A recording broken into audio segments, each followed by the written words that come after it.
Good morning, good afternoon, good evening, everyone, wherever you're joining us from. Welcome to this global webinar on micro-credentials in Latin America and the Caribbean, organized by UNESCO International Institute for Higher Education, UNESCO IESALC. Before we start, kindly allow me to brief you a few housekeeping matters.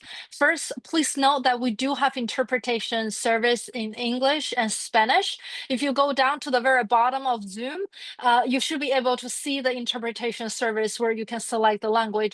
If you cannot see it, please click on more and manually select interpretation, and it's going to show up on the bottom bar. And second, you're welcome to submit questions and comments in the Q&A function of Zoom, and we will address them after all speakers have taken the floor. And third, the session is being recorded. So without further ado, I would like to give the floor to Mr. Frances Pedro, the Director of UNESCO IESALC, for his opening remark. Frances, the floor is yours. Thank you. Thank you, Lily. First of all, let me address the audience with a few words in Spanish, and then I will switch to English. Buenos días a todos y a todas. Sean bienvenidos a esta sesión de webinar que creo que será realmente de gran interés. Permítanme que en primer lugar les presente a Lily Bossen, que es la maestra de ceremonias en nuestro webinar y es además la persona responsable de nuestras alianzas y de nuestras conexiones con el sistema de Naciones Unidas. Gracias, Lily, por tu presentación.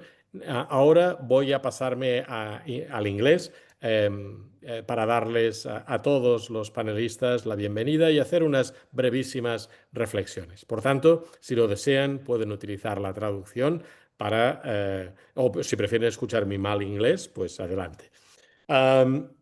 Just wanted to start by saying that when we embarked on this journey to understand micro-credentials in Latin America, but also beyond Latin America, frankly, I have to say that we weren't quite sure what we would find.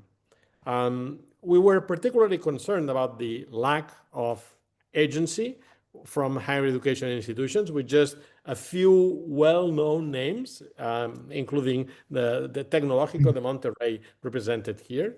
And luckily, what we discovered was after this roughly 6 months period, what we discovered was a landscape that's both, I would say, incredibly promising and complex at the same time. Some would say much like our region itself. But let me start by saying a huge thank you to the stars of today's show. Our panelists, of course, Damian Black, who happens to be the chair of the Institute's governing board and is the representative of Jamaica, Jorge Tort from the Instituto Tecnológico de Monterrey, and Ariana De Vincenzi, who represents in this meeting the International Quality Assurance Network worldwide. But also let me express my gratitude to our authors, Vanya Gutovic and Tian Xia, because these two in particular have done, in my view, something remarkable.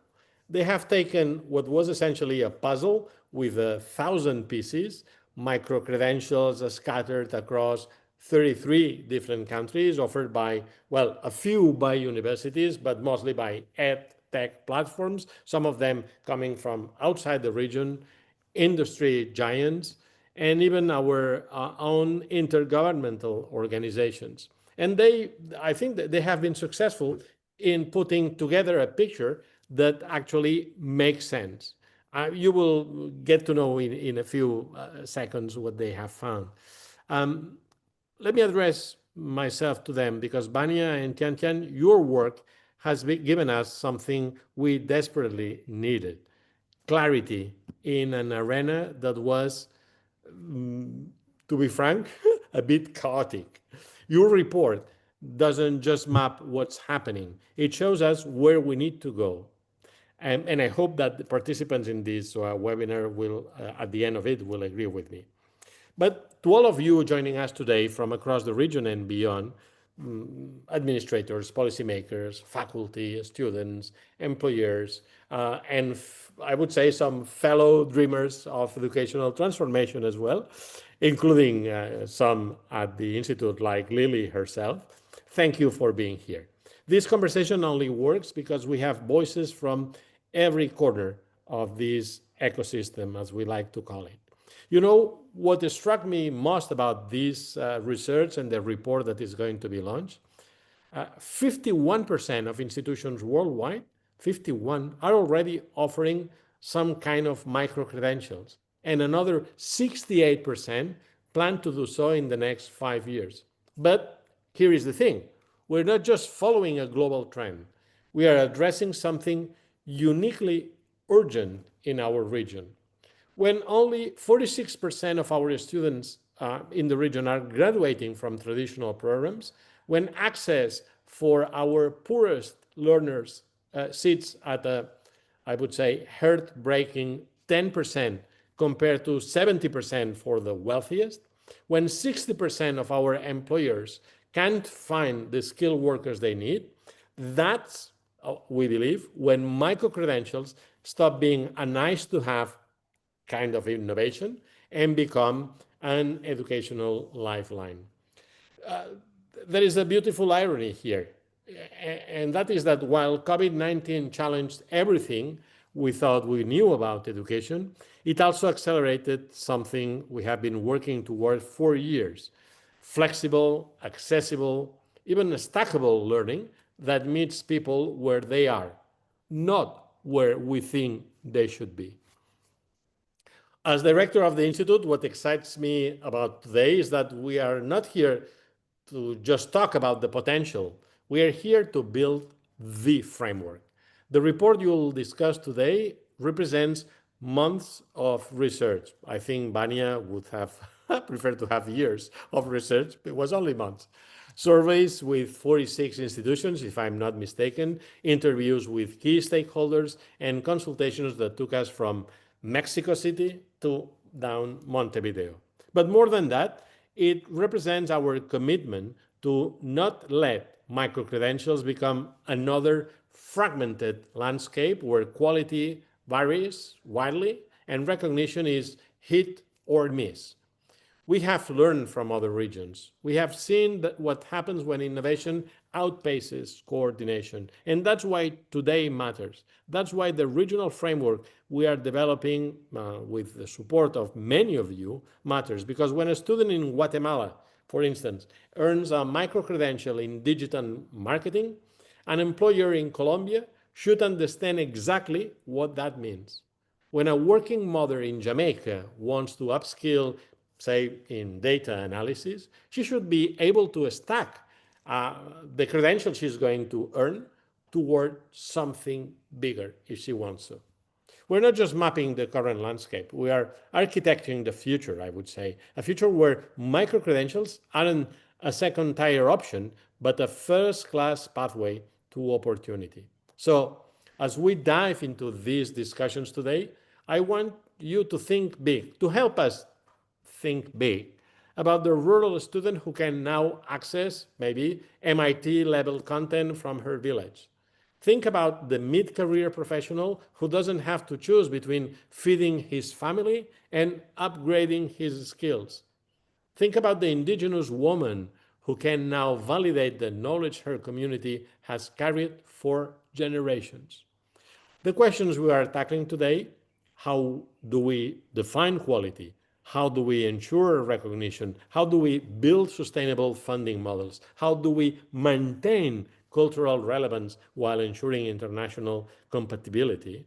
These aren't just technical challenges. They are questions about, I would put it this way, they are questions about educational justice. Our region has always been one of innovation born from necessity. Today, we continue that tradition. We are not just creating an educational tool, we are designing bridges between formal and informal learning, between education and employment, between education, the education that we have, and the education our people probably deserve. Let's make this conversation count. let me finish by saying, let's be bold, be practical, and above all, let's keep our learners, all our learners with no exceptions, at the center of everything we design. Well, again, thank you very much for being here, and let's get to work. Back to you, Lily. Thank you so much, Frances. Beyond the very welcome you have had to everyone, your opening remark has also succeeded in providing this very attractive teaser on the reach outcome from the 46 institutions. So with that said, now I would like to invite my colleague, Ms. Venya, the head of policy analysis and international cooperation at UNESCO IESALC, who has been leading our initiative on the micro-credentials in Latin America and the Caribbean. Venya, over to you to present the findings from our latest study and the development of this regional framework on micro-credentials. Thank you, Lily, and good morning to everyone from frosty Montevideo in Uruguay. Just one moment, Excellence. Indeed, as our director mentioned, this is a research that we have been carrying out for the last few months on mapping micro-credentials in Latin America and the Caribbean, and we recently published a study. It's available in English and in Spanish, and my colleague will share the link to it in the chat. We looked at literature reviews, we did dozens of interviews, and we also carried out a survey among higher education institutions in the region together with RECLA. And really, this is a living document as the landscape of micro-credentials in Latin America and the Caribbean and all over the world is evolving every day. For us, micro-credentials are not merely a complement to traditional higher education, but they are a strategic necessity for the future of education in Latin America and the Caribbean. And when we look at the regional landscape, this becomes even more evident. For example, in higher education, only 46% of students are graduating. The region is characterized by high dropout rates. Access to higher education is also unequal, with only 10% for low-income and marginalized communities. Digital divides are vast, particularly in terms of access to technology and devices, with devices in some Latin American countries being among the most expensive in the world. Looking at the labor market, as our director mentioned, there are large skills mismatches, and according to data from the Inter-American Development Bank, 60% of employers in the region are struggling to find the right workers, often looking for transversal and digital skills. What is interesting to note is that 1/3 of students in the region have already earned a micro-credential. And in the region, micro-credentials tend to attract learners who are older, women, non-urban, employed, and in the low to middle income category. Female participation is also higher than in most world regions. The only region with a slightly higher participation rate is Europe. And many women are increasingly pursuing STEM fields, which are traditionally male-dominated careers. Also, most institutions that are currently not offering micro-credentials intend to do so in the next 5 years. And all these developments signal an urgent need to start integrating micro-credentials into national education policies and workforce development strategies. And through our study, we found several benefits. Of course, micro-credentials are more flexible and affordable than traditional degrees. They also offer access to a broader group of learners, thereby facilitating inclusion and educational advancement, also as a means for lifelong learning. Micro-credentials generally come in three formats, either as standalone units of learning, as credentials that can be embedded into a larger credential, or complementary to degree programs. And they can improve employability and career progression through their rapidity in upskilling and reskilling, which is something crucial for the region. Currently, Latin America and the Caribbean has its working age population at its peak. And micro-credentials can also capitalize on this demographic dividend by helping to foster economic growth. And overall, they contribute to Sustainable Development Goal 4 on education as a means of flexible and lifelong learning and the wider 2030 agenda. Of course, micro-credentials also come with their share of challenges, and we found 6 main ones. And through our study, offer a few recommendations on how national policymakers and providers can address these in the short term and the long term. The first, most obvious one, of course, is that there's a lack of international consensus on what constitutes a microcredential. And this is particularly evident in terms of duration and the number of credits. At the international level, there have been proposals by different intergovernmental organizations, including UNESCO a few years ago, the OECD, and the Inter-American Development Bank on alternative credentials. But at the regional level, there are no guidelines or agreement on microcredentials, as is the case in the European Union, for example. National definitions are also rare. We have examples in Jamaica, in Uruguay, and they're much more prevalent among higher education institutions and other providers. For many, this autonomy is the preferred approach, while for others, it also serves as a stepping stone towards the development of or inspiration of national level policies. But overall, the proliferation of the definitions and standards, of course, raises concerns about microcredentials and their transparency, quality, and recognition. So one of the key recommendations emanating from our study is to adopt national definitions on microcredentials. And this would be a first step towards their integration into national education policies, quality assurance, and qualifications frameworks. And this could also serve as a basis for providers and programs to build on. So at IESALC, we came up with a proposed definition of microcredentials, which will, of course, evolve as the field matures. And we look at microcredentials as records or small portions of learning, be they digital, hybrid, or in person, or a combination, of a variable duration. We try to stick to a few hours to several weeks, as there are examples in the world of microcredentials being up to 3 years, which we consider too long for a microcredential, formally accredited if the user so wishes, quality assured and recognized by both employers and institutions, overall meant to enhance knowledge and or skills or competencies, and they may be complementary to other microcredentials or used towards degrees. And on this note, I also would like to mention that we're currently starting a study on academic credits in Latin America and the Caribbean, both looking at national systems, but also the possibility of regional credits, among others, also looking at microcredentials. When it comes to the landscape of providers in the region, this is largely shaped by higher education institutions and private providers whose primary business is not in education. In terms of higher education institutions, they are the primary source of course content, often partnering with digital learning platforms.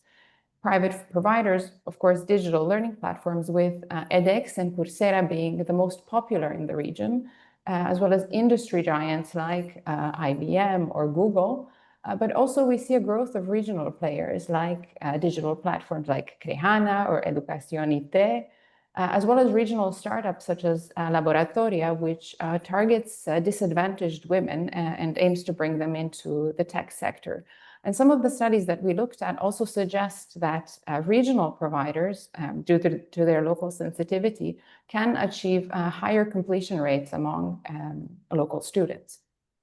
Intergovernmental organizations are also in the game, of course, to a lesser extent. We have examples from the Development Bank of Latin America and the Caribbean, the Inter-American Development Bank, and this is something that we're also looking at IESALC, which I will get to shortly. Another player is, or support system, are digital certification platforms. However, in our study, we also look at how reliance on these can pose challenges in terms of technological dependency and sustainability. And overall, as mentioned earlier, the uncoordinated expansion of microcredentials, it risks market saturation and credential inflation, which can in turn both dilute their value, but also fragment educational pathways in the higher education system as a whole. And so a key recommendation coming from our study, of course, easier said than done, is to promote collaborative models among providers. And we see different opportunities here, such as joint course development, stackable credentials, public-private partnerships, credentialing networks, and of course, resource sharing. Regular consultation with employers who in the region generally have a very positive attitude towards microcredentials is essential to ensure education industry alignment, as well as consultations with students and their respective organizations to ensure that microcredentials at the end of the day meet their needs. And to coordinate this whole process, we see a key role for policymakers in bringing together different actors in the regional ecosystem. When it comes to capacities on microcredentials or microcredentials for microcredentials, we see few governments around the world, but also in the region, allocating dedicated funding to integrate microcredentials into higher education systems. Chile is a notable example from the region. And in general, among higher education institutions, there's somewhat of a difficulty in integrating microcredentials into traditional curricula and academic structure, because this requires flexibility in their already established academic structures, as well as mechanisms for the recognition of prior and subsequent learning. We also found that faculty buy-in is among the top expansion challenges for institutions looking to offer microcredentials in the next 5 years. There's somewhat of a resistance due to a lack of understanding and skepticism about the value of microcredentials compared to traditional higher education degrees. Also, there are many faculty members who lack pedagogical or digital skills for delivering microcredentials, and this has been accentuated at all levels of education during the COVID-19 pandemic. However, especially in the last 2 years, we're seeing an increasing emergence of regional initiatives that aim to develop capacities on microcredentials, particularly targeting higher education institutions, such as an initiative by INCAE and ALyC, which I'm sure that Ariana will also mention. We have the Mochila project in 6 countries in the region, and a recent initiative that Damien has also been involved in from the Caribbean Examinations Council and Commonwealth of Learning. We consider investment in capacity development at national and institutional levels as key in order to realize the full potential of microcredentials. Of course, this should be part of long-term strategies, both in education and in terms of workforce development. When it comes to capacity development, this should be grounded in a standardized framework, which could broadly focus on curriculum alignment, assessment, faculty development, ensuring the necessary technological infrastructure, industry education, collaboration, of course, quality assurance, monitoring, and evaluation. And interinstitutional cooperation to share best practices and challenges and pool resources would be the key for promoting innovation and also ensuring consistency and synergies between the different offers. Quality assurance and regulation is, by no surprise, perhaps the top challenge for microcredentials, as most countries around the world and in Latin America and the Caribbean are still in the early stages of developing standardized regulatory and quality assurance frameworks. We see a few are initiating important reforms, such as Jamaica, Uruguay, Chile, Colombia. However, integrating microcredentials into different qualifications frameworks often demands regulatory adjustments, which takes time, of course, alignment with existing qualifications, and the development of robust quality assurance. One option is to integrate, which we encourage, microcredentials into national qualifications frameworks, which are also still under development in some countries of the region. But what is interesting to note, according to the findings of the inventory of national qualifications frameworks by CEDEFOP, the European Training Foundation, and UNESCO, is that while in most regions the objective of national qualifications frameworks is transparency, in Latin America and the Caribbean, it's lifelong learning, which is an approach that can easily integrate microcredentials. Also, another framework are UNESCO's higher education recognition conventions. For this region, the Buenos Aires Recognition Convention being the most pertinent, but also the Global Convention on the Recognition of Qualifications Concerning Higher Education. And while these conventions do not address microcredentials explicitly, they provide a foundation for both improving their quality assurance and a recognition, as they recognize the link between national, regional, and global systems. But more importantly, microcredentials can be considered as components of partial and prior learning, which the conventions delve into. So, of course, by no surprise, a key recommendation is the development of robust quality assurance and regulatory frameworks in order to help standardized quality and also enable providers to develop specifications that can suit their own context. Thus, quality assurance, both internal and external, should be seen as a key priority. We also encourage the integration of micro-credentials into national qualifications frameworks, as Jamaica has recently done, for example, and for quality assurance agencies to develop minimum standards. Of course, balancing global, regional, and national frameworks will be key for preventing fragmented quality assurance and recognition, while also maintaining cultural relevance, which is sometimes often a key challenge for quality assurance agencies in the region. In terms of, financial sustainability, micro-credentials indeed are more affordable than full degree programs. In some countries in the region where higher education is free in public institutions, micro-credentials are also free. But in the case of others, or in the case of private institutions, this is not always the case.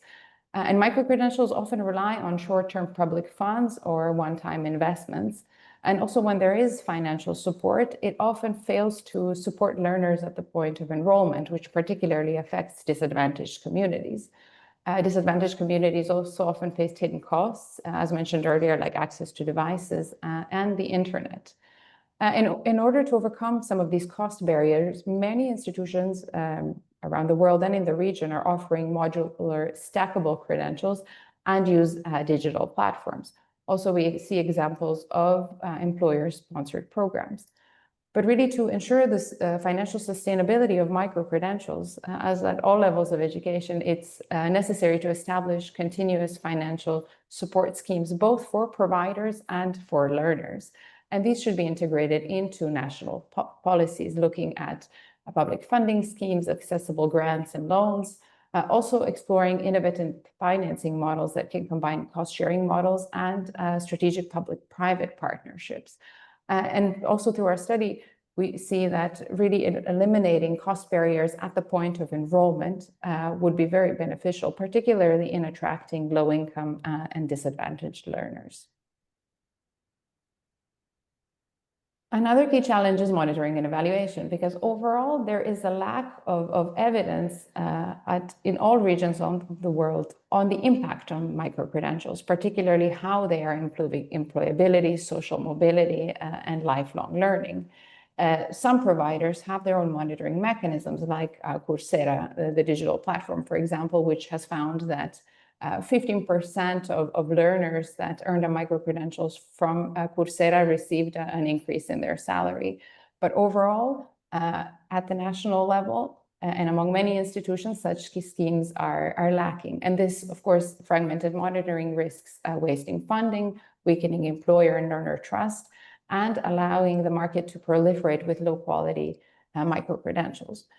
Thus, we recommend the establishment of monitoring and evaluation systems that can track the long-term impacts and sustainability of different initiatives. And such systems could use longitudinal data to track learner outcomes, employer uptake, and alignment with national skills needs. This would be done in the form of periodic evaluations, at least every 2 years, and involving multiple stakeholders, from governments and quality assurance agencies to higher education institutions, private providers, employer and student associations. And based on this, the findings can, of course, help ensure continuous improvement, the adaptation of offers, but also funding models and regulatory systems and quality assurance standards. So based on all the research and the findings of the study, we have concluded that there's a need, and also based on feedback that we have received from stakeholders in the region through 2 meetings that we organized on micro-credentials in Latin America and the Caribbean, we have identified the need for a regional framework of minimum standards on the design, the management, and the quality assurance of micro-credentials in order to offer a blueprint or a form of standardized guidance both to national authorities and to providers in order to enhance or ensure the quality of micro-credentials, trust in micro-credentials, and support their recognition and lifelong learning. And we started the development of this framework a few weeks ago. We presented a first draft at the regional meeting on the quality assurance and regulation of micro-credentials in Montevideo at the end of May. We have gathered feedback from the more than 100 participants, different stakeholders that attended this meeting, and are now finalizing a first working paper, which we plan to disseminate by the middle of this month among key stakeholders in the region, in order to have it consulted both through written feedback and online consultations in order to ensure buy-in and that various perspectives are considered. Our aim is to have a final version of the framework ready by the end of the month of August. And in addition to the framework, which we hope can help standardize quality and support microcredentials in the region, we plan to launch a capacity development offer on campus IESALC, which is our institute's training hub that currently offers more than 50 courses. And the capacity development offer will focus on microcredentials and the implementation of the framework, starting with a module on its definition. Thank you very much. I hope that I have not spoken for too long, which I think I have, but for any questions, all of us at the Institute are at your disposal during this webinar and also after it. Thank you very much. Thank you so much, Venya.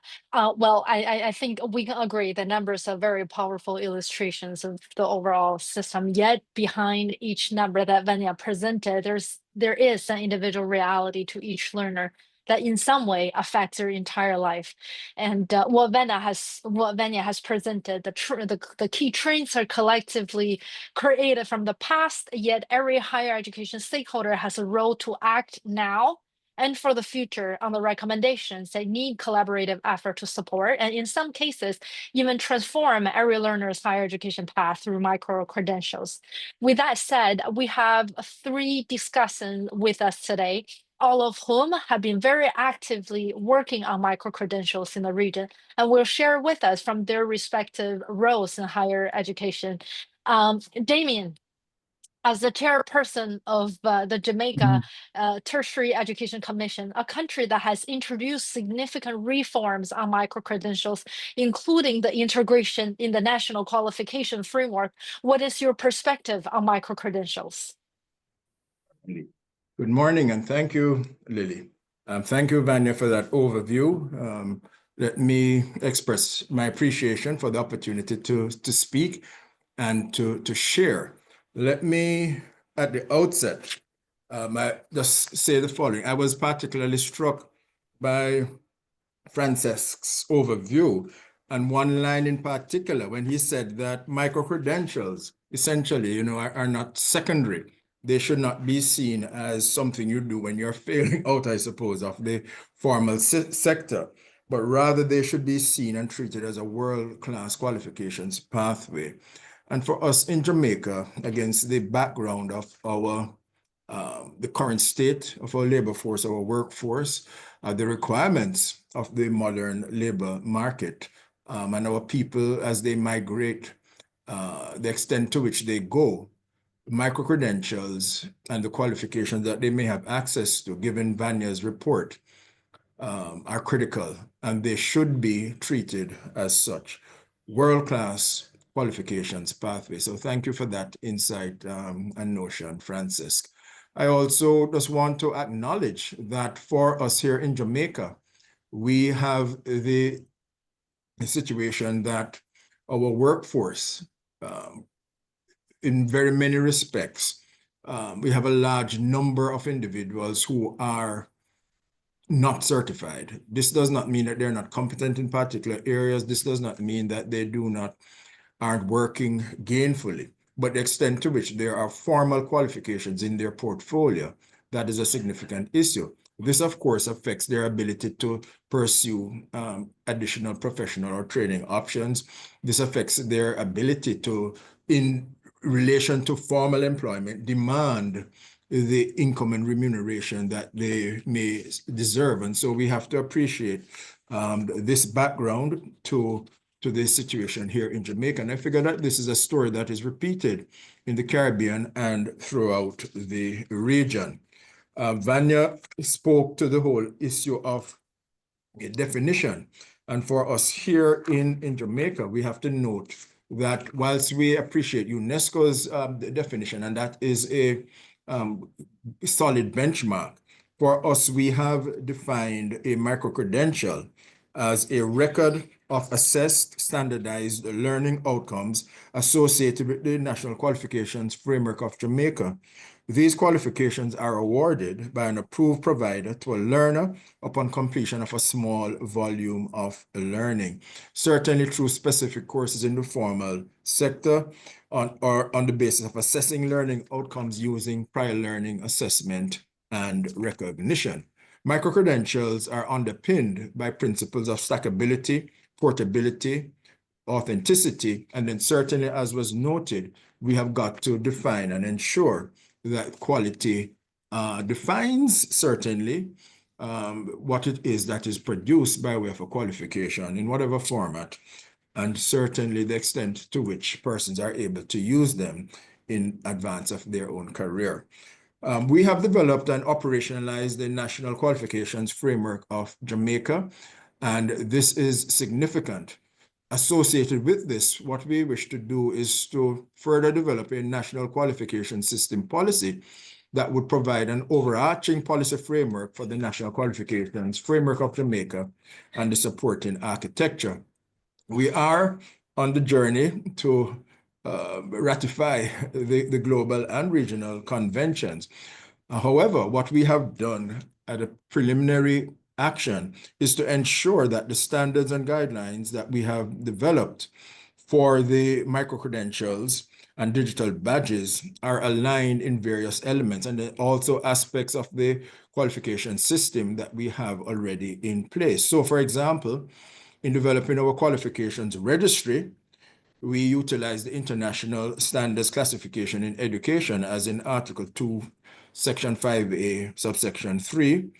The National Qualifications Framework of Jamaica, or handbook, was also done in relation to the 1993 UNESCO recommendations and has been succeeded certainly in the global and regional conventions. Development of standards for the recognition of foreign qualifications, again, satisfying aspects of the global and regional convention, and the development and implementation of prior learning assessment and recognition standards and guidelines with respect to the convention at Article 2, Section 6. So we are mindful of the fact that we do have to ensure that we establish the policy and regulatory framework so as to facilitate portability, recognition, and acceptance of these microcredentials and digital badges. And so we have acted to ensure the alignment of our microcredentials and digital badges to the National Qualifications Framework, developed a qualifications registry that will host, archive the qualifications that have been assessed and placed at the various levels of the National Qualifications Framework. We have established guidelines for a credit accumulation and transfer system or scheme, and certainly we will continue these activities. Current initiative throughout Jamaica, and we see, thankfully, informal institutions such as the University of the West Indies, University of Technology, Jamaica, are adopting, have focused their initiatives going forward on workforce development. So the extent to which they are able to facilitate persons' desires for ongoing professional development, ongoing certification is commendable. So we have developed and implemented prior learning assessment and recognition standards and guidelines, done the same with respect to how we go about regulating institutions through the standards that have been defined. And certainly we are supplementing this and ensuring that there's consistency across the institutions by developing a cadre of PLAR advisors across the institutions. So when we speak to micro-credentials, these are three of the goals that guided the development of our standards and our actions in relation to micro-credentials. It's important that we satisfied the need to provide standards and principles so that our institutions would be guided in their design, and then collectively in terms of employers and institutions, as persons advance through the pathways, how would they then use these micro-credentials and digital badges? Establish guidelines and standards for the recognition of microcredentials and digital badges within the National Qualifications Framework of Jamaica, and we facilitated increased usage and acceptance, therefore, of microcredentials and digital badges in Jamaica. We have a partner entity, the University Council of Jamaica, which is the body established to accredit qualifications in Jamaica. And they too have developed and defined their framework for the accreditation of microcredentials. So on the entry point, we're able to assess and place microcredentials using these standards. And as I've just articulated, this then allows us to guide the institutions. Having done so and offered, they are then able to access accreditation through the University Council of Jamaica.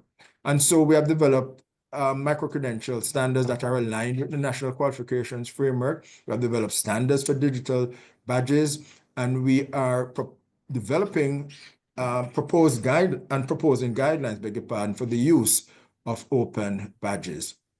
Certainly, all of this will feed into a credit accumulation and transfer system, because this is absolutely important. The holders of micro-credentials have to have credible access to other opportunities for learning. Certainly, as Vanya spoke about the experience from Coursera in terms of their persons who hold those qualifications as in through the study, as gaining in terms of their standing and particularly income. We want, therefore, to acknowledge that that is important, but also the ability to use these micro-credentials to advance. And so the flexible learning pathways, the articulation practices of institutions, all of this will be aided and supplemented through credible actions on the part of the Jamaica Tertiary Education Commission, the University Council of Jamaica, and our partner institutions here in Jamaica. And so what we are working on presently is to define capacity building support for micro-credentials and credit transfer implementation. We want also to conduct a survey on the effectiveness of micro-credential use in Jamaica. And so perhaps, Vanya, beg your pardon, we could share this information with you and the team at UNESCO IESALC, you and Frances, yourself, Lily, so that we would then be able to tell this continuing story of the development, the use, and the effectiveness, particularly of micro-credentials. And so that is where I'd want to stop at this particular time as I give my basic introduction and overview. So thank you. Thank you so much, Damien, for this very comprehensive presentation of Jamaica and really also discussing from a policymaker perspective. So thank you so much again. Next, Jorge, if we can move to you. We know that the Montreal in Mexico is a leading institution on alternative credentials in the region. And as the director of consulting and alternative credentials at the institution, what do you want to share with the wider participants on micro-credentials? The floor is yours. Thank you, Lily. Hola a todos. Vamos a pasar a español en este lado del panel para poder platicar más con mis colegas de Latinoamérica. Es un gusto estar aquí con ustedes el día de hoy. Vengo a platicarles un poco sobre la historia y lo que hemos hecho en el TEC basado en microcredenciales y credenciales alternativas. Y he visto algunas de sus preguntas ahorita en el grupo. Voy a tratar de tocar algunas de esas dudas y también al final les comparto unos reportes que hicimos por parte del TEC, donde les muestro la estrategia del TEC en este ejercicio. Entonces, bueno, el TEC empieza con una evolución institucional en el tema del modelo educativo basado en competencias. Empezamos en el 2013 para lograr salir en el 2019 con este cambio de modelo educativo. En ese trayecto estuvimos aprendiendo de las mejores prácticas de distintos lugares y empezamos a ver tendencias. Y empezaron a existir en el 2013 las famosas microcredenciales con entidades privadas, como lo fue en ese momento Coursera. Y entonces empezamos a trabajar el tema de las microcredenciales, empezamos a ver cómo funcionaban y que venía a ser una tendencia para el futuro en ese momento. Pasan ciertos años que nos enfocamos al modelo TEC 21 y en 2017 decidimos integrarnos a el ejercicio de microcredenciales que estaba llevando a cabo en Estados Unidos y fuimos la primera universidad, o si no la única, con las universidades de Estados Unidos en crear un comité institucional para ver la gobernanza de las microcredenciales, basados en las mejores prácticas de Estados Unidos. Y empezamos a trabajarlo internamente aquí en el TEC. Imagínense, somos una universidad de 100,000 alumnos y tenemos más de 12,000 profesores en distintos campus, que tenemos 26 campus aquí en México, y empezamos a trabajar en este ejercicio vinculando a recursos humanos, a la parte de TI, a la parte de profesores, docentes, áreas de servicio, las áreas de innovación, para crear un marco normativo. Llega pandemia y empezamos a ver que la exposición que tenemos con las microcredenciales para nuestros alumnos empezó a ser mayor. Tuvimos un crecimiento muy grande en la demanda de microcredenciales precisamente por lo mismo, porque muchos de los alumnos tenían tiempo y entonces decidieron invertirlo y empezaron a ver que el autoaprendizaje podía ser algo que podía marcar su futuro. Y para el 2021 retomamos este ejercicio y empezamos a centralizarlo todo hacia una sola área. Y en el 2023 se afianza el Centro de Evaluación y Credenciales Alternativas. Les voy a poner el link en el chat para que ustedes puedan acceder, donde mi colega Claudia Subieta toma la responsabilidad de consolidar esta unidad institucional. La idea es diseñar, emitir y gestionar las credenciales. Tenemos credenciales curriculares y credenciales alternativas hacia nuestros alumnos. Las disciplinarias asociadas son a los perfiles de egreso. Las que son de competencias transversales desarrollan actividades académicas y extraacadémicas. Y la última son las experiencias formativas. Estas tres credenciales, lo que estamos haciendo es tomar conocimiento de otras universidades o microcredenciales que estén en el entorno para poderlas involucrar en el modelo TEC 21. De esta manera, fomentamos la flexibilidad curricular y las rutas de aprendizaje personalizadas de los alumnos. Alumnos que tienen carreras centradas en arquitectura, por ejemplo, pueden tomar una especialización de unas competencias disciplinares que se encarguen de platicarles sobre edificios cero emisiones. Entonces, lo que estamos buscando es complementar la educación de nuestros alumnos. También en este ejercicio de evolución de las microcredenciales, empezamos a trabajar con los programas de profesional y posgrado y educación continua, donde empezamos a ser la primera universidad en empezar a revalidar microcredenciales de afuera que cumplieran con los estándares de calidad que necesitaba el TEC para cumplir con horas, espacios, servicios y materias y poder hacer esta revalidación. Entonces, con este ejercicio y este know-how, empezamos a trabajar las distintas áreas que nos encargamos de credenciales alternativas para crear este marco común, esta gobernanza común, y nos ha funcionado porque hemos tenido una aplicación de las microcredenciales con el ejercicio que buscábamos, que nuestros alumnos consigan trabajo de una manera más eficiente y más rápida, porque por medio de estas credenciales que estamos certificando por parte del TEC, han encontrado trabajo buscando en LinkedIn y en plataformas digitales, y también hemos tenido revalidaciones de microcredenciales de afuera hacia ofertas de posgrado y diplomados. Entonces, con esto en mente, empezamos a crear un documento que también les voy a compartir más adelante, y vimos que existen distintas fases para la implementación de un ecosistema de microcredenciales dentro de la universidad. Primero tenemos que entender cuál es el diagnóstico y la planeación estratégica de la universidad respecto a microcredenciales. ¿Queremos tener las microcredenciales para subirnos al tren de la innovación o queremos utilizarlas para el beneficio de la educación?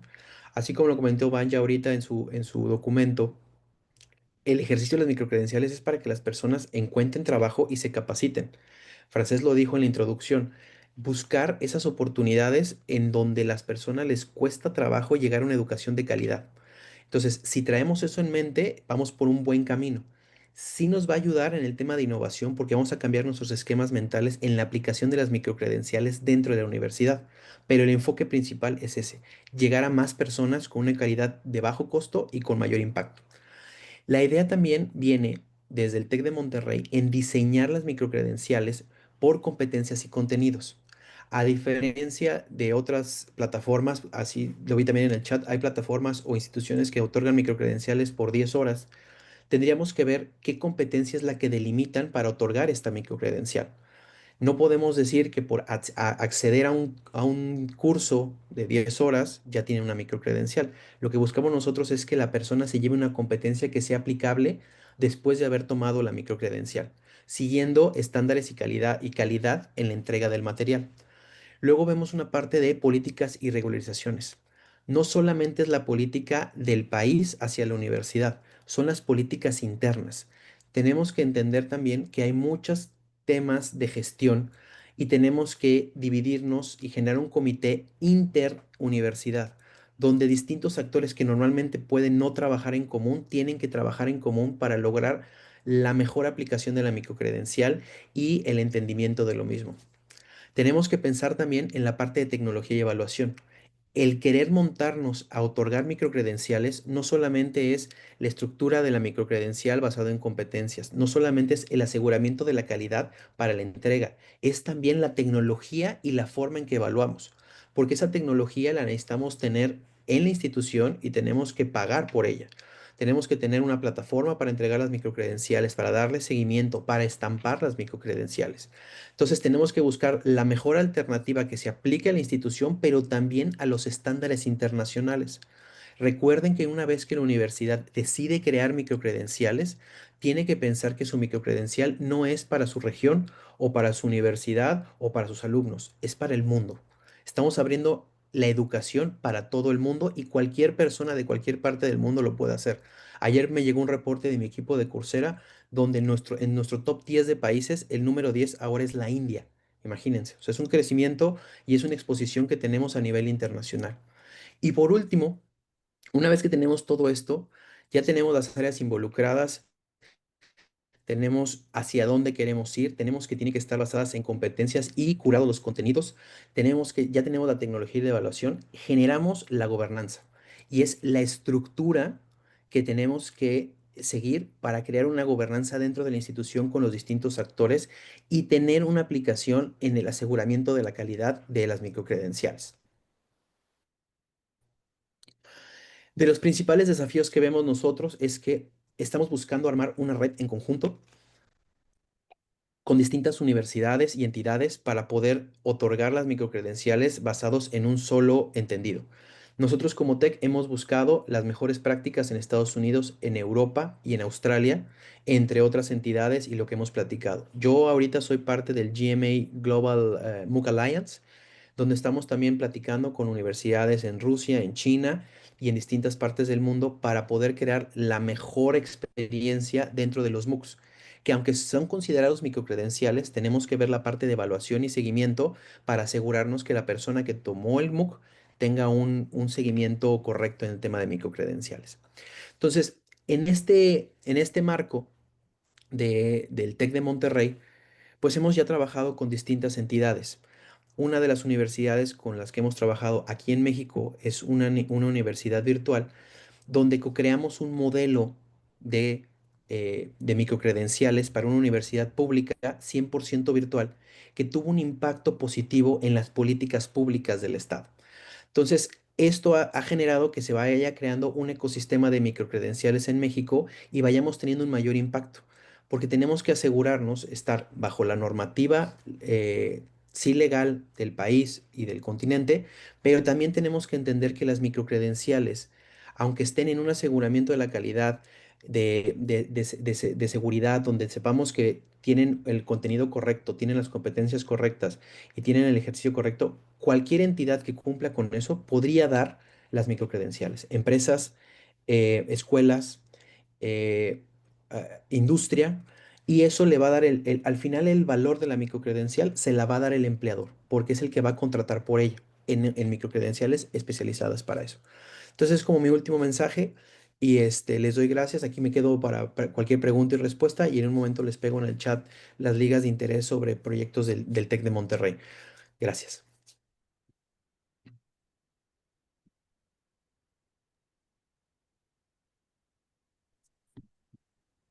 Thank you so much, Jorge, and thanks everyone who have been participating and asking questions on Q&A. And we also encourage our speakers, if you see questions in the chat that you would like to answer already through typing, please go ahead and do so. Now we're moving to Ariana. Ariana, one of the largest challenges for microcredential is actually quality assurance. And you, as a leading regional expert on quality assurance, as well as board member for the International Association of Quality Assurance Agencies and the vice rector of the Universidad Autónoma Interamericana in Argentina, what is your perspective on microcredentials? Bueno, igual que Jorge, voy a hablar en español. Advierto que hay una audiencia muy grande de Latinoamérica y darles la bienvenida a todos. Muchas preguntas están relacionadas con lo que voy a tratar, que es, bueno, un poco definir cuál es el marco de referencia, ¿no? Para evaluar que una microcredencial reviste las condiciones de calidad para garantizar la confianza en esa microcredencial y así como su reconocimiento por parte de la industria, por parte de las instituciones de educación superior, los gobiernos, etc. Entonces, abordar este tema del aseguramiento de la calidad de microcredenciales es complejo, sobre todo con base en la experiencia internacional, porque la construcción de marcos de referencia, ya sea a nivel nacional, regional e incluso a nivel internacional, se ha ido construyendo o se ha ido produciendo a favor de, como decía recién, ganar confianza, ganar transparencia y sobre todo lo que marcaba Francés al inicio, ¿no? Garantizar el reconocimiento de estas certificaciones que hoy son emitidas por diversidad de proveedores. Están las instituciones de educación superior, pero también hay instituciones técnicas, hay asociaciones profesionales, organismos privados, organismos no gubernamentales, o sea, hay una oferta diversa, dispersa, que se desarrolla a través también de diversidad de proveedores. Todo esto interpela el aseguramiento de la calidad y en principio nos convoca a pensar que es necesario avanzar en la construcción de un marco de referencia, así como está ocurriendo, recién nos explicaban, en Jamaica, también está sucediendo en otros países de la región, como Colombia, Uruguay, donde comienzan a aparecer algunos lineamientos ordenadores acerca de esta temática. Pero también, en principio, me gustaría plantear que cualquier marco de aseguramiento de la calidad relativo a microcredenciales tiene necesariamente que contemplar la naturaleza flexible de las microcredenciales, sobre todas las cosas porque están enfocadas a demandas del sector social y productivo. Entonces, su utilidad hace que cuando pensemos en un marco de aseguramiento de la calidad de microcredenciales, este debe asumir más un enfoque formativo o de mejora basado en criterios de aseguramiento de la calidad genéricos o también reconocidos como de referencia, en contraposición a los enfoques que tal vez conocemos más de acreditación, que son enfoques prescriptivos y están basados en estándares normalizadores. Entonces, en principio, plantearía esto, ¿no?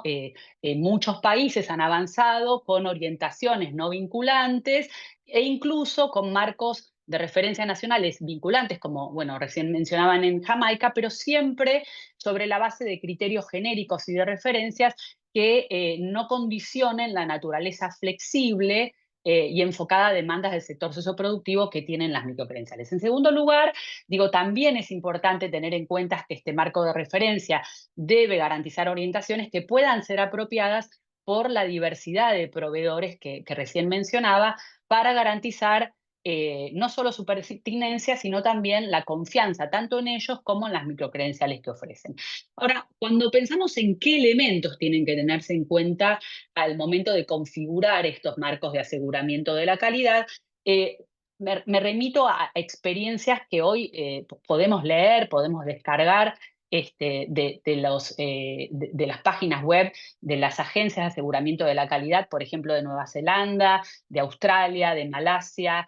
En Canadá tenemos Toronto, por ejemplo, en España tenemos ACU Cataluña, pero también tenemos el marco internacional que propone INCUAGE a través de los ALyC, los International Standard Guidelines, que es los últimos estándares que ha emitido INCUAGE para evaluar la calidad de las agencias de aseguramiento de la calidad. Recuerden que INCUAGE es una red que nuclea agencias y evalúa la calidad de estas agencias. Uno de los módulos es evaluar cómo las agencias están justamente llevando adelante la validación de la calidad de las microcredenciales. Y si uno analiza todos estos marcos nacionales, regionales e internacionales para el aseguramiento de la calidad de las microcredenciales, podríamos identificar 7 criterios que aparecen en todos estos marcos de aseguramiento de la calidad de las microcredenciales. El primero es el de la legitimidad.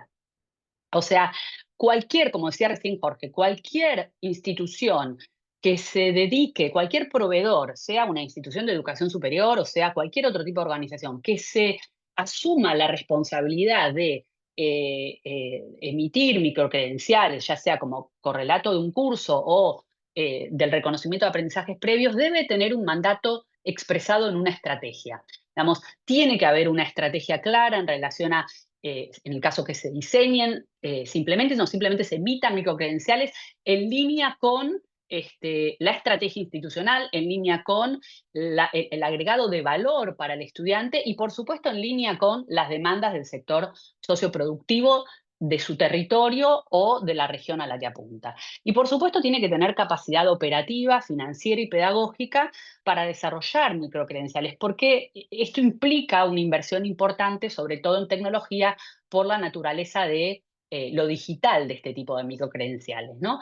El segundo criterio tiene que ver con la transparencia. Hoy, plataformas como Credential Registry, que es una de las plataformas más importantes en registro de credenciales confiables, exigen mínimos de información normalizada en relación a cualquier tipo de credencial, incluyendo las microcredenciales, ¿no? El título, quién es el proveedor, quién es el receptor, qué resultados de aprendizaje se alcanzan en términos de habilidades y competencias, y mínimo qué tipo de modalidad de evaluación para garantizar la robustez de la evaluación de esa habilidad o competencia que se está formando.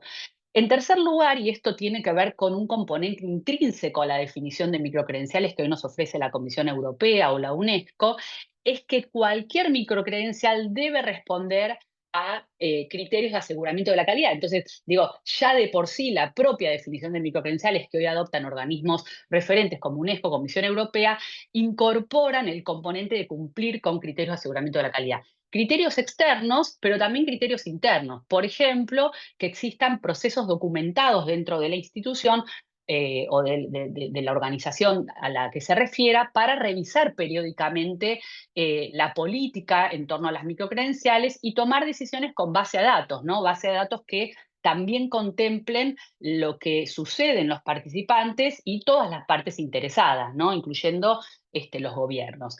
El cuarto criterio es la pertinencia, ¿no? Que estuve mencionando hasta recién, que es la alineación de las microcredenciales a una demanda social legítima, una demanda de la industria legítima que se pueda demostrar con evidencias, inclusive a favor del trabajo colaborativo entre instituciones de educación formal, no formal y la industria.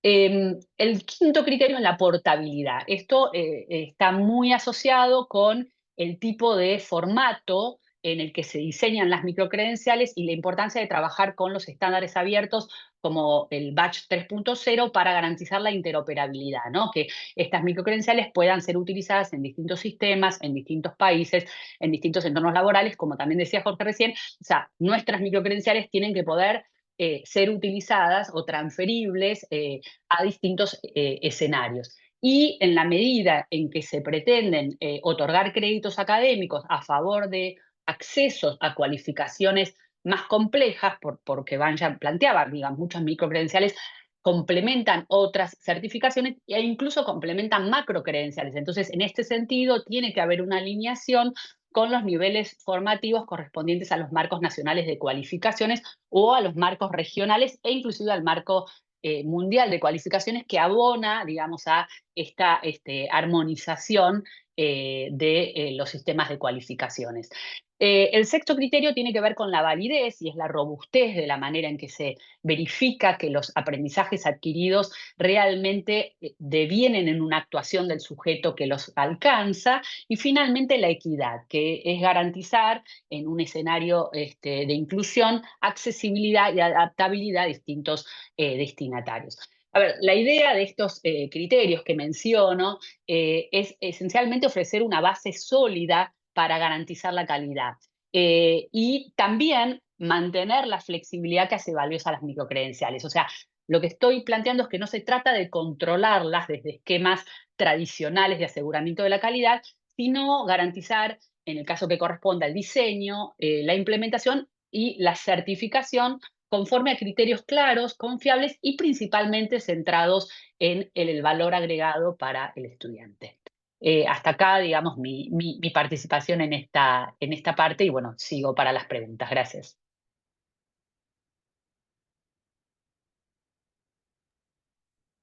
Thank you so much, Ariana, and thank you so much to all of our discussants. We now have around half an hour for questions for all of our speakers. We have been, working on grouping those questions so that we can address most of everyone's, interest. And in total, we're going to have 2 rounds, with the first round being answered by everyone and with the same question, and the second round being answered by individual questions targeting individual speakers. So if we're ready, the first round of question is what is the relationship between a traditional university degree and a micro-credential accreditation, and how do employers interpret them? With that said, can I please invite Ariana first? So, Sí, Ariana, claro. if you don't... Yeah, A ver, okay, go ahead, sorry.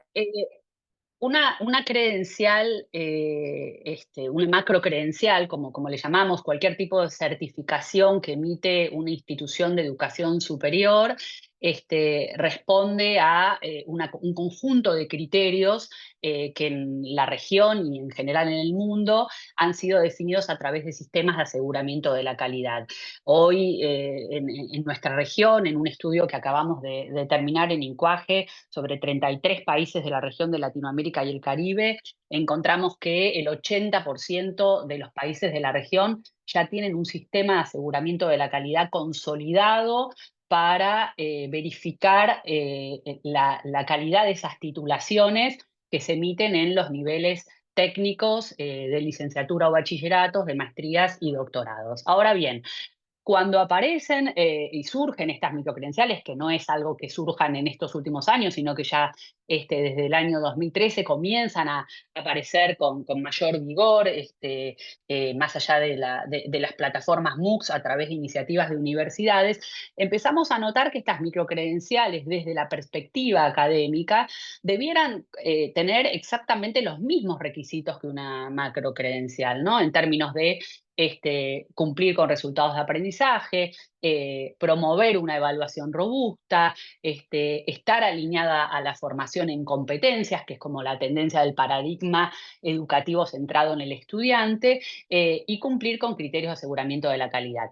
La diferencia esencial es su enfoque corto, alineado a una demanda puntual. Y esto corto, alineado a un enfoque individual, a una dimensión particular, hace de suyo que estas microcredenciales son estructuras modularizadas, ¿no? En muchos casos, al pensarlas contra las macrocredenciales, son estructuras modularizadas menores que pueden justamente ser apilables y conversar a través de sistemas de créditos con las certificaciones formales. Entonces, creo que la distinción tiene que ver con que habilita un camino flexible para certificar de manera micro, tal como su nombre lo indica, resultados de aprendizaje que por supuesto pueden conversar con las macrocredenciales, en la medida en que exista esa estrategia y esa intencionalidad por parte del oferente o el proveedor que las desarrolla.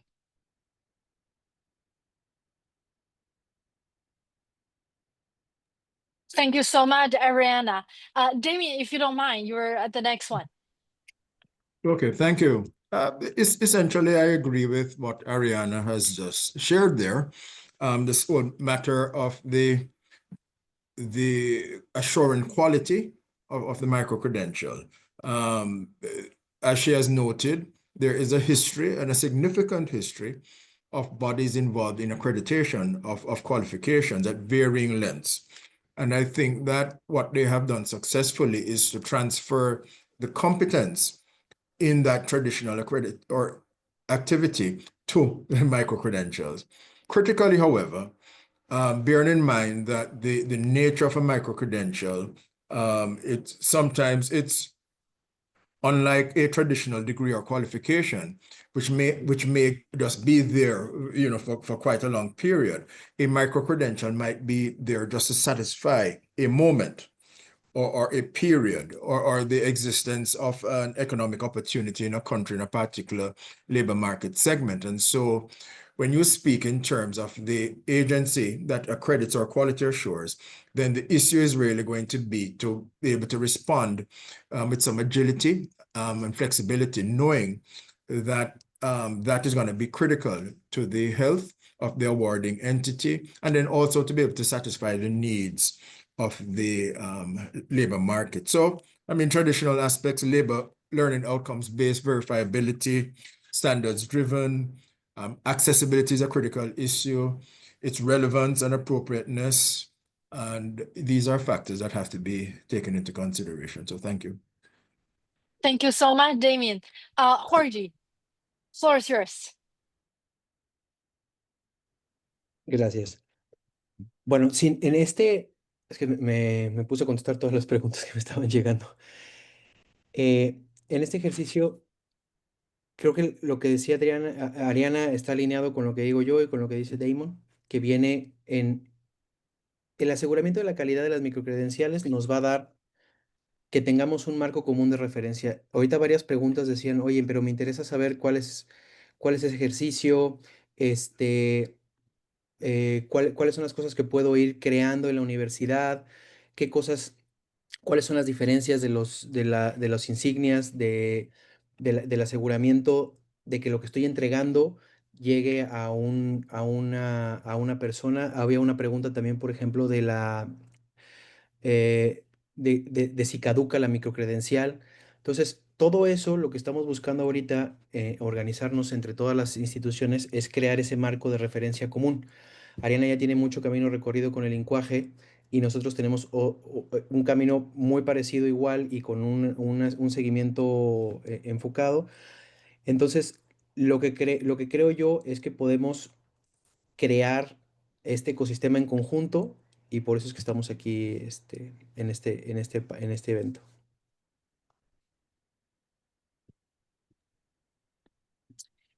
Thank you so much, Jorge. Our first round is finished, and now we're going to move to the second round. And due to set time sensitivity, we kindly ask every speaker to limit your answer to 1 minute each. But however, work will take a lot longer than 1 minute after the webinar. So the first question, Jorge, if you don't mind, is diverted to you. It's asking, can you please elaborate more on the relationship between microcredentials and academic credits?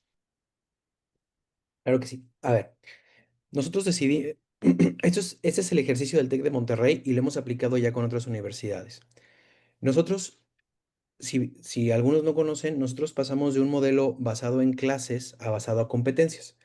Nuestros alumnos tienen un seguimiento de sus competencias al egresar. Entonces, por eso es más fácil que nosotros podemos utilizar las microcredenciales para revalidar con nuestros alumnos. Lo que hacemos es, vemos la microcredencial que le estamos otorgando, qué competencia le otorga al alumno y eso lo revalidamos en su plan de estudios. Les compartí ahorita en el chat la estrategia del TEC y ahí viene un ejercicio que hicimos para pasar competencia a horas. No es lo mejor, pero es lo que teníamos que hacer para poder revalidar con estándares nacionales. 1 minute. Yeah. Thank you so much, Jorge. Venya, how long should a microcredential last in terms of duration? And if possible, how can universities participate in the development of the regional network as well? In 1 minute. Okay, I will be fast. But the duration is it's a very difficult question. Looking at the diversity of higher education systems in the region and also models that we considered from other regions, our proposal is that a microcredential is from a few hours to a few weeks without setting a set duration. So when we started developing the regional framework on minimum standards, we tied the duration to the volume of learning or to the workload that is required to complete a microcredential. And this should be stipulated in the number of hours, ideally. This is following some of the existing models out there, and also aligned to national credit systems where these exist. And so, as I mentioned earlier, right now we are starting a study on credits in the region, not only on microcredentials, on academic credits in general, but also considering microcredentials. So for us, a microcredential is something very short, a few hours to a few weeks. In terms of participation, I mean, with also our partners, with Ariana, with Damien, with Jorge, who, of course, we plan to involve in the development of the framework, we would like to share it with all major stakeholders in the region, most probably already next week. In terms of universities, we plan to reach out to all major public and private universities in the region, also who have been involved in our events on microcredentials. But please, I will drop my email in the chat right now for any university that would like to participate, that we can make sure that we have on our list. We'll be glad to include you. You can feel free to contact me. And this is a very open process. It's not exclusive. So we would really like to have buy-in from the broadest number of universities possible. Thank you. Thank you so much, Venya. Damien, we have got this question that, or a comment, let's say, that microcredential is kind of a fluid phenomenon. And the question is, what kinds of policy controls and audits can post-secondary education system implement to ensure quality?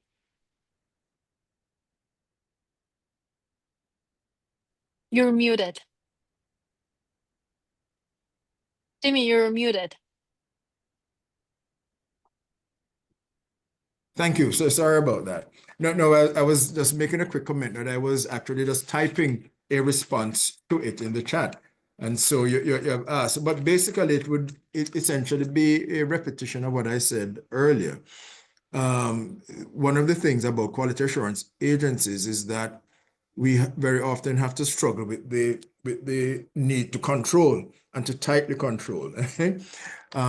This cannot be the approach that we take to microcredential. The control has to be essentially a recognition by the institutions or the entities, whether they're workplace or colleges, of the need to adhere to the standards. So are they designed with reference to learning outcomes? Can we verify the learning? What are the standards that were used? How accessible they are? And essentially to ensure that once there is alignment with those principles and you see the actions against those principles, then we would be able to act. A microcredential is not a pass to go around quality. You know, it's not an allowance to avoid the quality demand. And so we do have to appreciate that. So the controls are essentially the same, but with an acknowledgement of the need to be more responsive. We've got to be timely, we've got to be efficient. The decision-making processes, the assessment and decision-making, all of that has got to be fairly quick.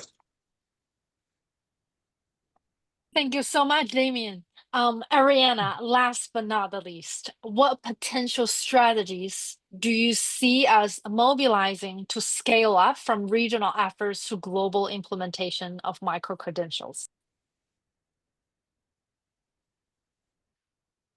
Ok. A ver, yo creo definitivamente que la armonización regional es un desafío. Ocurre que como empezó Francés, tomé nota de la frase, las microcredenciales constituyen un contexto prometedor y complejo tal como lo es nuestra región. Digamos, y en efecto, nuestra región es compleja, tiene características muy singulares en distintos países, y esto hace que pensar en un modelo regional pueda resultar algo complejo en construir en la medida en que cada país no adhiera, digamos, a la definición, como recién decía Damien, de un conjunto de criterios flexibles pero claros y explícitos en relación a qué se espera de las microcredenciales, máxime si se espera que éstas otorguen créditos académicos para habilitar caminos de acceso a la educación superior a esa población que está excluida, ¿no? Y también hablaba Francés y Banja de que solo el 10% de la población con menores ingresos tienen acceso a la educación superior, o sea, tenemos una asignatura pendiente enorme. Entonces yo creo que la región, y creo que UNESCO, a través de IESALC, está haciendo un trabajo fantástico para generar un lineamiento, un encuadre que le permita a tantos proveedores de educación superior, como también a otras instituciones que a través de la educación no formal desarrollan este tipo de upskilling, reskilling, un marco para pensar en esto de la movilidad, ¿no? Porque verdaderamente esta movilidad no va a ocurrir en la medida en que no exista el reconocimiento, la confianza y la transparencia. O sea que creo que hay una apuesta fuerte en este trabajo que está haciendo IESALC para ayudar a la región a pensar en la armonización de un marco de referencia que ordene desde la concepción de una microcredencial hasta los criterios de calidad para su certificación. Creo que me pasé del minuto, no fui tan ágil.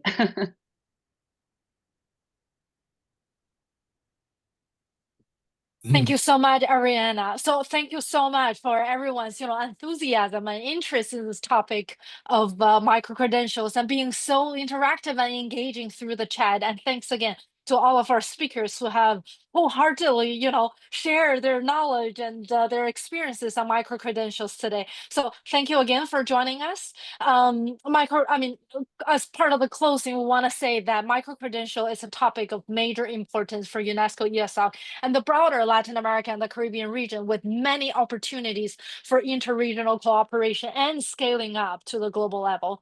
And in terms of the next steps from UNESCO ESALC, we're currently preparing a working paper on a framework of minimum standards for the design, management, and quality assurance of micro-credentials, which Vanessa spoke about during her presentation. It was first presented during a regional meeting on the topic in Montevideo at the end of May, and we're now finalizing a first draft of the framework, which will be broadly consulted with major stakeholders in the region over the next 2 months. And at the same time, the framework will be complemented by a capacity development program on campus ESALC, which is UNESCO ESALC's training hub that currently offers more than 50 courses and has trained more than 33,000 higher education stakeholders since 2020.